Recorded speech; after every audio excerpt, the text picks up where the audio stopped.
छात्रों, जो human skeleton system था वो ह्यूमन स्केलेटन सिस्टम किसे क्या कहते हैं इसके विषय में आपके इसके पहले जो वीडियो बनाया गया था वो बता दिए थे। यहाँ तक कि आपको बताए थे कि human skeleton system divided into two parts.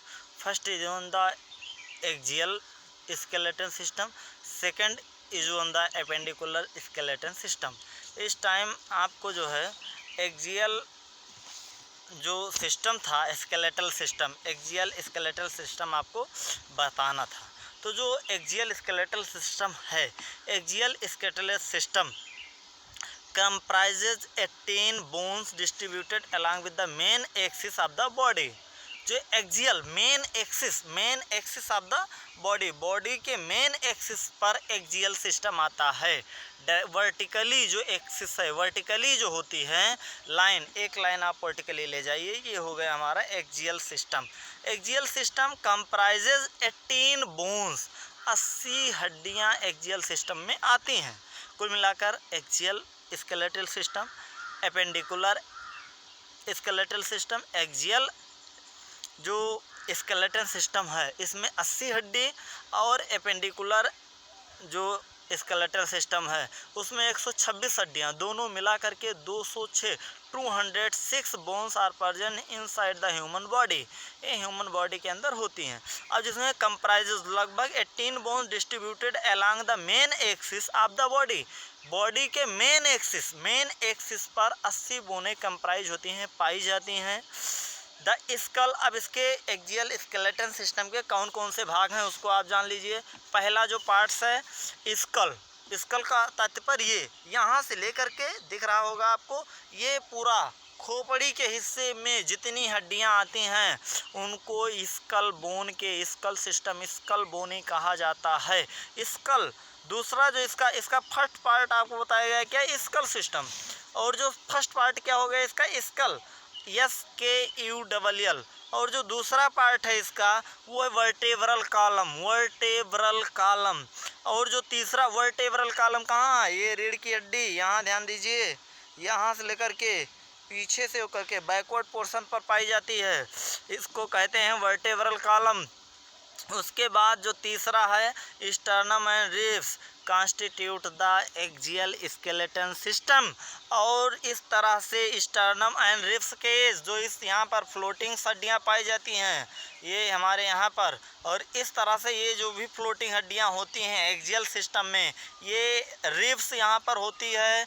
आपको जो है भेज दिया जाएगा अलग अलग रिब्स केज क्या है, उसके बाद स्टर्नम क्या है, अलग अलग आपको इसके लिए फ़ोटो दिए जाएंगे और वहाँ पर आपको फिर उस चित्र में बताया जाएगा कि किस तरह से स्टर्नम रिब्स के सब एक दूसरे से अटैच होती हैं, फ्लोटिंग बोन का फॉर्मेशन करती हैं, अलग अलग तरीके से इनका अलग अलग तरीके से कार्य होता है। अब तीनों सिस्टम के बारे में बारी बारी से आपको अलग अलग करके यह बताया जाएगा कि एक्सियल स्केलेटल सिस्टम में सबसे पहले स्कल आता है।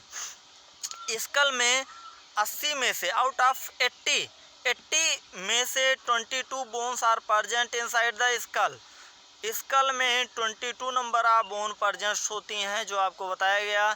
और इस 22 हड्डियों में जैसे आपको बताया गया the skull is composed of 2 sets of bone, the skull is composed of 2 sets of bone. यह हड्डियों के 2 सेट से मिलकर के बना हुआ होता है। पहला जो सेट है वो है क्रेनियम या क्रेनियल सिस्टम, दूसरा सेट है फेशियल सिस्टम। जो क्रेनियल सिस्टम है, cranial system bones composed of 8 in number, cranial system 8 in number. And जो आपका फेशियल सिस्टम आता है, facial system 22 bones in number.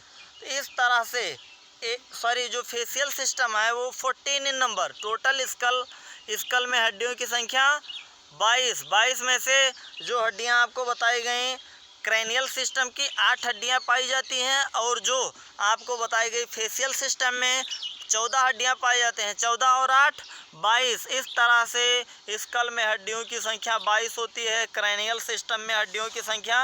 अब आता है कि क्रेनियल सिस्टम में जो स्कल का पार्ट्स है, स्कल के पार्ट्स में ढेर सारी चीज़ें आ जाती हैं।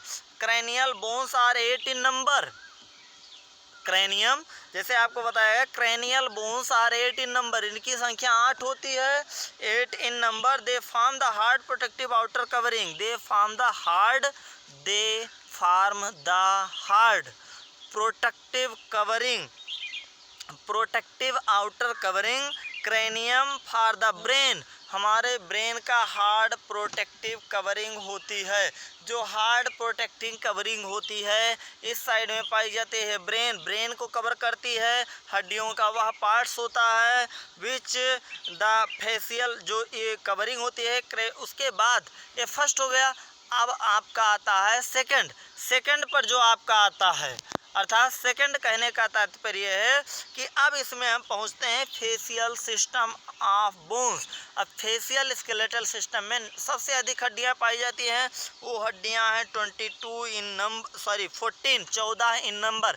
टोटल स्कल में 22, स्कल के 2 पार्ट्स, क्या क्या? फर्स्ट पार्ट क्रेनियम, जिससे हमारा ब्रेन आउटर कवरिंग, ये मजबूती वाला हिस्सा होता है ब्रेन का, ये हार्ड प्रोटेक्टिव लेयर होती है जिसके अंदर ब्रेन कवर किया जाता है, क्रेनियम से होता है। क्रेनियम के 3-4 पार्ट्स होते हैं, उन पार्टों से मिल करके या बना हुआ होता है और उसको हम क्रेनियम के नाम से जानते हैं। इनकी संख्या 8 होती है और इस तरह से facial region in made up of 14 skeletal element which form the front part of the skull, और यह फेशियल पार्ट है जो कुल मिलाकर के 14 हड्डियों से मिलकर के बना हुआ होता है। और इसी में हायोइड बोन पाई जाती है, जो basal part of the buccal cavity के बेस में हायोइड यू शेप्ड, यू की आकृति से, इस तरह से यू की आकृति से जो बोन पाई जाती है, इस आकृति की यू आकृति की बोन या हायोइड बोन होती है, called the hyoid, present at the base of the buccal cavity and it is also included in the skull, और इसको स्कल के पार्ट्स में सम्मिलित किया जाता है। Each middle ear contains 3 tiny bones, और हमारे कान छोटी 3 बोनों को भी ये भी कंटेन करते हैं, जिनको स्कल से थोड़ा सा अलग रखा जाता है। इस तरह से ये जो 3 हड्डियां पाई जाती हैं, malleus, incus and stapes, collectively called the ear ossicles, और इनको माइलस, इनकस एंड स्टेपिस, जो ईयर बोन्स होती हैं, छोटी 3 हड्डियां कानों में, 3 इधर पाई जाती है, और छोटी हड्डियां होती हैं, इनका अलग अलग नाम है, malleus, incus and stapes, collectively called the ear ossicle, इनको ईयर ऑसिकल्स के नाम से सम्मिलित रूप से जाना जाता है। उसके बाद हम चलते हैं skull region articulate with the superior region of the, जो स्कल रीजन होता है यह आर्टिकुलेट होता है vertebral column with the help of the 2 occipital dicondylic skull के द्वारा ऑसिपिटल बोनों से वर्टेब्रल कॉलम से यह कनेक्ट किया हुआ रहता है। और इस तरह से ये जो हैं स्कल का पार्ट समाप्त होता है। यह जो स्कल है 22 नंबर ईयर बोन वगैरह जो होती हैं उनको छोड़ करके, उसके बाद जो फर्स्ट हो गया आपका एक्सियल स्केलेटन में स्कल। अब दूसरा आता है वर्टेब्रल कॉलम। वर्टेब्रल कॉलम कहाँ से, जो हमारे स्कल रीजन है इससे आर्टिकुलेट करके यहाँ से, और यहाँ वर्टेब्रल जो ब्रेन के इस रीजन से कनेक्ट होता है, और स्कल के पीछे से कनेक्ट होने के बाद यह जो है वर्टिकली जाता है नीचे की साइड में, जिसको हम रीढ़ की हड्डी कहते हैं। वर्टेब्रल कॉलम जो वर्टेब्रल कॉलम का फॉर्मेशन करता है, जिसको हम सर्वाइकल वर्टेब्रा कहते हैं। Cervical vertebra is found by the vertebral column is found by the serially arranged unit called the vertebrae. ये 26 सीरियली अरेंज्ड यूनिट से फॉर्मेशन इसका होता है, जिसको हम कहते हैं डॉर्सली प्ले, और ये डॉर्सली प्लेस्ड होता है। It extend from the base of the school, ये बेस ऑफ द स्कल से एक्सटेंड, यहाँ से एक्सटेंड करता है, and constitute the main framework of the trunk, और हमारे पूरे शरीर का इस हिस्से का मेन जो फ्रेमवर्क होता है, जो मेन हिस्से का निर्माण करता है, वहाँ ये कहाँ से, basal part of the skull, extend from the basal part of the skull and down side extend the backward portion of the body, और ये एक्सटेंड करता है बैकवर्ड पोर्शन को, हमारे ये जो है सपोर्ट करता है। इस तरह से जो वर्टेब्रा है या मेन फ्रेमवर्क जो फ्रंटली का फॉर्मेशन करता है हमारे बॉडी का, इस तरह से हमारे बॉडी के पिछले मुख्य हिस्से का निर्धारण करता है। और उसके बाद वर्टेब्रल कॉलम, और यहाँ जो हड्डियों की संख्या बताई गई 26 नंबर बताया गया। उसके बाद अलग अलग प्रकार की हड्डियाँ यहाँ पर आपको बताई गई। अब जैसे यहाँ पर यदि हम देखें तो कई हड्डियां हैं और उन हड्डियों के अलग अलग नाम भी दिए जा रहे हैं। यदि आवश्यकता है तो नाम आप लोग याद कर लीजिएगा, हालांकि आपको एक फिगर भेजा जाएगा स्कल की हड्डियों की, उसके बाद वर्टेब्रल की हड्डियों की। Thanks for watching video. फिर मिलेंगे नेक्स्ट वीडियो में, आपको वर्टेब्रल कॉलम के हड्डियों के बारे में थोड़ी सी जानकारी और दी जाएगी। उसके बाद आपको नेक्स्ट वीडियो में जो वर्टेब्रल कॉलम और उसके बाद आपको बताएंगे स्टर्नम और रिब्स केज के बारे में।